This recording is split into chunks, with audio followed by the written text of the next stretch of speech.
आज दोपहर तक एक बार फिर आपका स्वागत है। और मैं हूं आदर्श पाल गुप्ता और मेरे साथ है वरिष्ठ पत्रकार सतीश वर्मा जी। सतीश जी, निगम के कार्यकाल को बढ़ाने के लिए जो प्रस्ताव लाया था वो ओहदे मुंह गिरा जी।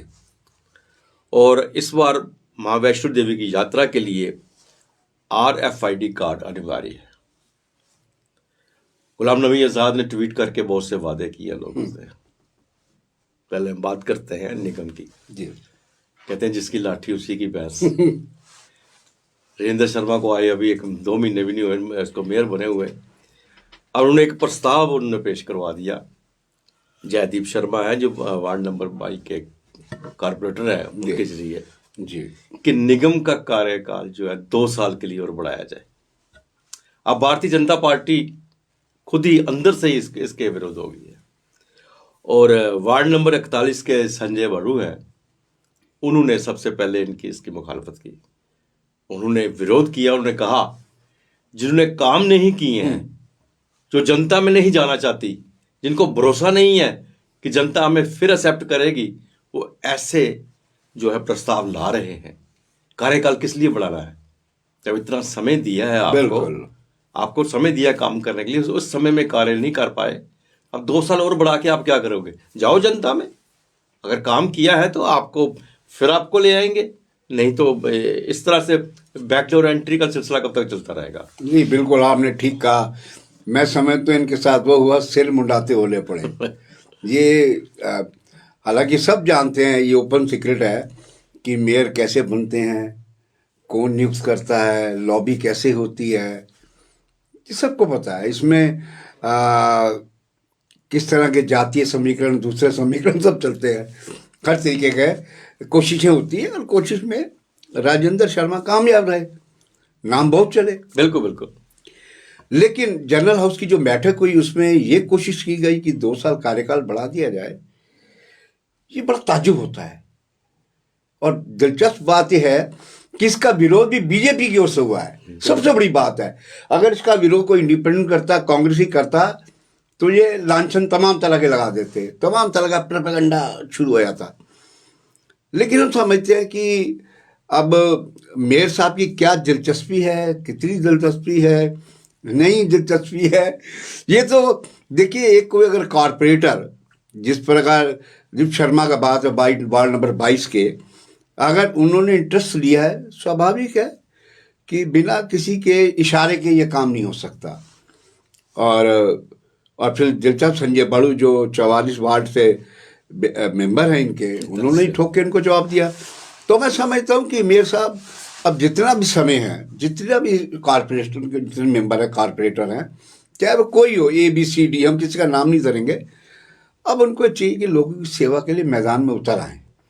क्योंकि कल को चुनाव के मौके पर आप मैदान में उतरेंगे तो अब चक्कर यह है कि चूंकि बीजेपी के है, अब मोदी जी भी कितनी बार आपको जिताएंगे अपने नाम से, वो अपना जलवा कब तक बिखेरेंगे। तो मैं समझता हूँ ये इनको समझना चाहिए, भाजपा के जो नेता हैं, जो ये एक रणनीतिक तौर पर खेल करने के चक्कर में थे। राजेंद्र शर्मा यह सोच रहे होंगे कि मुझे तो बहुत कम मिला, इससे पहले जो मेयर थे गुप्ता, उनको तो बहुत समय मिल गया, तो मेरा समय तो बहुत कम है। ये भाई अपनी पार्टी से पूछो, अपने संगठन से पूछो, उन्होंने आपको पहले क्यों नहीं लाया? बिल्कुल बिल्कुल। देखिए, हम कोई लांछन नहीं लगा रहे मेयर पर, लेकिन हम इतना ये सबको मालूम है कि लेंटर कैसे पड़ते हैं, शटर कैसे लगते हैं, ये सबको पता है। हम किसी का नाम नहीं धरेंगे। और दिलचस्प बात यह है कि इस प्रकार की जो मसालेदार कहानियां हैं वो बीजेपी सर्कल से आती है हमारे तक, कोई कांग्रेसी या दूसरा नहीं बताता। तो मैं समझता हूं कि मेयर साहब श्री जी, एक ये बात अगर मैं कह दूं, गलत नहीं होगी कि बीजेपी के कार्यकर्ता ही बीजेपी की जड़ें काटने में लगे हुए हैं। बिल्कुल गलत नहीं है ये 100% सही है। इसलिए भी हम फिर देखिए, डॉक्टर जितेंद्र सिंह का जिक्र आ ही जाता है। जिस तरह वो काम कर रहे हैं, हमने 10 बार कहा है कि उनसे प्रेरणा लें आप, वो किस तरह काम करते हैं। और दिलचस्प बात है कि उनके खिलाफ कहानी किससे भी हमारे कानून तक जो आते हैं, वो कोई कांग्रेसवादी की बात बोलते या दूसरे नहीं बोलते, वो बीजेपी के नेता बोलते हैं। तो कहने का लबोलवाब ये है कि हम तो यही कहेंगे, मेयर साहब आपको माता रानी कृपा से आपको आपका जो तीर चला, आप मेयर बन गए और आप सेवा करिए, और जब चुनाव होंगे फिर दोबारा लड़के आइए। और जो लोग प्रस्ताव देना, दीप शर्मा जैसे लोग, उनको भी अब सड़क पे उतरना चाहिए लोगों काम के लिए। नहीं, बहुत हो गया जहाँ टाइम। तक दीप शर्मा का प्रश्न है कि ये लड़का अच्छा है, काम करने वाला है जी, लेकिन ये सारे संघ के साथ वो अपने बंधे हुए हैं। बिल्कुल। जैसे निर्देश आएगा, निर्देश आया, बिल्कुल। वैसे अगर उन्होंने कहा प्रस्ताव पेश कर दो, बिल्कुल, पेश कर दिया। बिल्कुल। उन्हें बहुत कम है ना बड़ू जैसे लोग जो हाँ, बेबाक बोलते हैं और उनके सामने खड़े हो जाते हैं। बिल्कुल बिल्कुल। ये ठीक है कि मेयर साहब के कार्यकाल जिनको छोटा मिल रहा है अभी, बिल्कुल, अभी कोई पता नहीं। बिल्कुल। यहाँ तो ये पोजीशन है सतीश जी, बिना प्रस्ताव लाए ही, बिना प्रस्ताव मंजूर किया ही कुछ भी कर आप लेंगे। कितने लंबी अरसे तक ले जा सकते हैं, बिल्कुल, कोई पूछने वाला कोई नहीं पूछने है। वाला नहीं अभी है। कोई पता नहीं कहाँ तक ये बिल्कुल, चलेगा। बिल्कुल। है ना? तो प्रस्ताव लाके जरा कि मन की मंशा सामने आ गई है। बिल्कुल, बिल्कुल। अदरवाइज मुझे नहीं लग रहा था कि इतनी जल्दी जम्मू कश्मीर में ये चुनाव करवाएंगे ये म्युनिसिपल कॉर्पोरेशन के, ये भी नहीं लग रहा। बिल्कुल। क्योंकि यहाँ तो पता ही नहीं है, यहाँ असेंबली के चुनाव का वादा किया था कब और कब तक पहुंच गए हैं। बिल्कुल। ये तो छोड़ो, दूसरी बात है ये कॉर्पोरेशन की, बिल्कुल। पंचायतों का पड़ा है, बाकी बगे हो, कोई उम्मीद तो है नहीं है कि हर चीज टाइम पे हो। इसलिए आप निश्चिंत होकर काम कीजिए, आपको पूरा समय बिल्कुल। एक मिलेगा। बात और कहेंगे, हम कहेंगे मेयर साहब देखिए, आपको जितने समय के लिए ये गद्दी मिली है, और जम्मू को वास्तव में अगर आप चाहते हैं स्मार्ट सिटी बनाना, तो दफ्तर से बाहर आइए और देखिए एक बारिश होती है किस तरह सड़कें बेहाल, नाले उफान मारते हैं, सड़कों पे गड्ढे हैं। मैं हैरान होता हूँ कि स्मार्ट सिटी का, देखिए प्रधानमंत्री की जहाँ तक बात है, वो चाहते हैं कि जम्मू एक खूबसूरत शहर बने, लेकिन जो नीचे करिंदे बैठे हैं उनकी भी तो जिम्मेदारी है, वो भी तो काम करें। तो मैं समझता हूँ कि इनको, मेयर साहब को चाहिए कि इस विषय में इसको गंभीरता से लें। चुनाव आते जाते रहेंगे और हो सकता है कि अगर अच्छा काम करेंगे अगली बार पार्टी फिर आपको मेयर बना दे। बिल्कुल, बिल्कुल। लेकिन ये है कि आप जमीन पर उतर के यथार्थ के धरातल पर आएं और लोगों की उम्मीदों पर खरे उतरें। सी जी, नया वर्ष आने वाला है जी। और जिस तरह से पिछले वर्ष माता वैष्णो देवी में जी। वहाँ जो हुआ और काफी कीमती जानें भी चलेगी, जी। उसको देखते हुए इस बार श्राइन बोर्ड ने काफी इंतजाम और अच्छे करने का फैसला किया और कर भी रहे हैं। जी जी। अब उन्होंने एक RFID कार्ड जो है जी। वो अनिवार्य कर दिया है। वो जी। हर जो भी यात्री जाएगा जी। वो कार्ड लेना पड़ेगा, उसको अपने गले में लटका के जाना पड़ेगा। उसके साथ वो जुड़े रहेंगे कंट्रोल रूम से बिल्कुल। कि वो कहाँ है, किस जगह पे है, कितने कहाँ खड़े हैं, भीड़ कहाँ है, भीड़ का रास्ता क्या है, वो दिशा निर्देश बिल्कुल। वहां से सारे होते रहेंगे।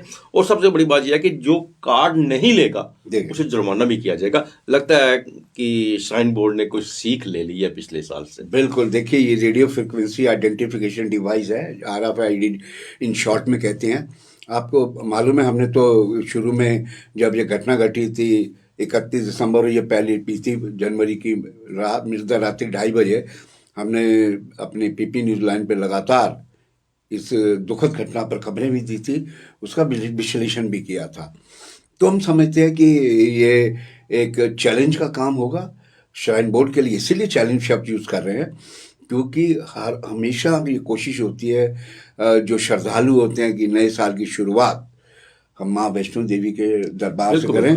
और इस बार भी श्रद्धालुओं का भारी आमद हो सकती है और लगता है उसी के मद्देनजर इन्होंने RFID, आपको याद होगा अमरनाथ यात्रा में भी इन्होंने इसका प्रयोग किया था और प्रयोग सक्सेस भी हुआ था। और चूंकि दोनों बोर्ड के चेयरमैन खुद गवर्नर और लेफ्टिनेंट गवर्नर मनोज सिन्हा साहब हैं, तो उनकी सदारत में बैठक हुई है और हम समझते हैं कि ये अच्छी बात है। देखिए, यात्रा कोई भी हो, उसमें अगर सुरक्षा का भाव नहीं होगा श्रद्धालुओं के अंदर, वो मतलब बेचैन सा रहेगा। और पिछले साल की जो घटना, इस साल के में घटना घटी, वो वास्तव में उसने सबको बड़ा दुख पहुंचाया था। और हैरत की बात यह है कि एक सप्ताह में रिपोर्ट देनी थी, रिपोर्ट आज तक नहीं, साल खत्म होने को जा रहा है। इसको लेकर वकील जो मशहूर शेख शकील अहमद भी लगातार सवाल उठाते रहे हैं।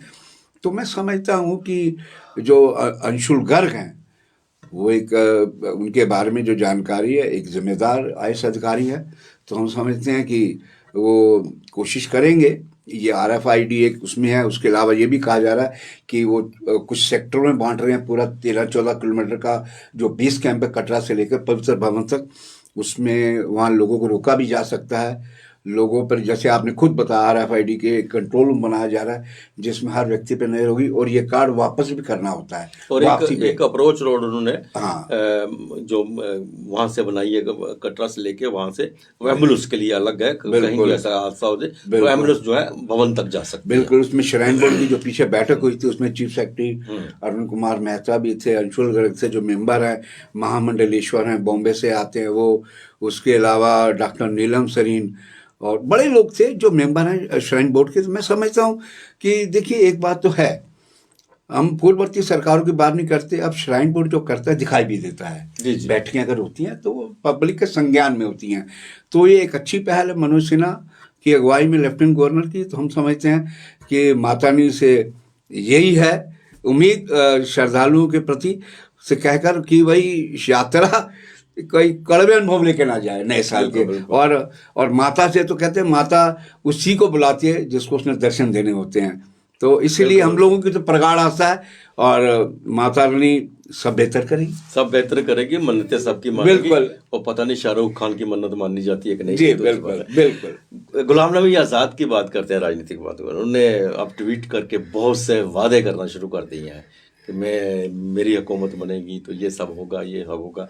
तो जो इनका रवैया समझ नहीं आता सतीश जी, हर बार हम डिस्कस करते हैं, बात करते हैं, एक दिन ये किस तरफ इनका झुकाव होता है, दूसरी तरफ झुकाव होता है, तीसरी तरफ किसी और तरफ झुकाव होता है। ये अभी बिना ऐसे ही वो कहते हैं ना चल रहे हैं, जिसके शब्द का इस्तेमाल करना अच्छा नहीं है, पर है कि अब वादे कर रहे हैं, वादे कहाँ तक पूरे होंगे, क्या होगा, ये समय ही बताएगा। देखिए ये किसी भटकाव वन में गुजर रहे हैं जिसका एंड ही नहीं है, अंत ही नहीं है। क्योंकि इनके पिछले जो हालिया बयान है, हमने पीपी ने लगातार चर्चा करी, किस तरह एक बयान ऐसा आता है लगता है कि शायद वे कांग्रेस की तरफ फिर लौट रहे हैं, फिर दूसरा बयान आता है लग रहा है कि ये बीजेपी की बी टीम का काम कर रहे हैं, तीसरा बयान आता है कि शायद अपने वजूद की लड़ाई लड़ रहे हैं। कल जो उन्होंने लगातार ट्वीट किए, उन्होंने कहा कि हम जो हैं स्टेट बहाली की बात करेंगे, यहाँ जो ज़मीन है, नौकरी है, लोकल आदमी को मिले, ये तमाम वादे किए। हालांकि ये वादे सभी दल कर रहे हैं, उसमें कोई शायद कोई अछूता दल नहीं, बीजेपी भी यही वादे करती है, कांग्रेस भी यही करती है, ये कोई नया वादा नहीं कर रहे, उसमें एनसीपीडी भी सब शामिल हैं। लेकिन बात वही आती है कि एक शब्द है मृग तृष्णा, जी जी, ये उसके शिकार है लग रहा है। तो कि ये इस चक्कर में लगे हैं कि शायद उम्र के इस पड़ाव में कहीं ऐसा ठहराव कुर्सी पर हो जाए कि ताकि शांति से थोड़ा वक्त काटा जाए। क्योंकि जिस प्रकार इन्होंने कांग्रेस में करीब 4 दशक से ज़्यादा समय तक, चाहे वो कांग्रेस संगठन हो या केंद्रीय सत्ता हो, उसमें केंद्र बिंदु बने रहे और उन्होंने वो जो चाहा वो किया जम्मू कश्मीर के हवाले से। तो मैं समझता हूँ कि आज़ाद साहब को अब उन्होंने पीछे पार्टी, उन्होंने पूरी पार्टी जम्मू कश्मीर की अनाउंस की है, उसमें बड़े बड़े नेताओं को उसमें समाहित किया है, RS चीफ उसके बनाए गए जनरल सेक्रेटरी, और वो जो चुनाव आयोग में करस्पॉन्डेंट लोग उसके काम करेंगे। तो मैं समझता हूँ गुलाम नबी आज़ाद साहब को मुझे लगता है थोड़ा रुक कर, ठहर कर कहीं कम से कम आधे घंटे इनको, मेरा मानना है कि इनको अध्यात्म की ओर जाना चाहिए, ताकि देखना चाहिए कि मैं जो बयान देता हूँ, मैं 4 दिन पहले कुछ बयान देता हूँ, 4 दिन बाद दूसरा बयान देता हूँ, उससे जाहिर है कि लोगों में हंसाई भी होती है और लोगों में उनके प्रति अविश्वसनीयता की जो भावना जागृत होती है। सी जी, चलते चलते हम जम्मू की लड़की जो वहाँ पे मिस वर्ल्ड बनी है, सरगम कौशल, जी बहुपुर से है, बिल्कुल, उसको भी मुबारकबाद, बिल्कुल, पीपी न्यूज़ लाइन उनको। और इससे पहले जब मिसेस इंडिया गई तभी हमारे रिपोर्टर ने उनसे बात की थी, इंटरव्यू किया था, लेकिन अब US से में जब आएगी तो फिर उससे बात करेंगे, दर्शकों तक बात भी बिल्कुल। बहुत बहुत आपको हार्दिक शुभकामनाएं और इसी तरह जम्मू कश्मीर का नाम रोशन होता है। यह था तबसरा दोपहर तक का। बाकी खबरों के लिए आप देखते रहें पीपी न्यूज़ लाइव। नमस्कार।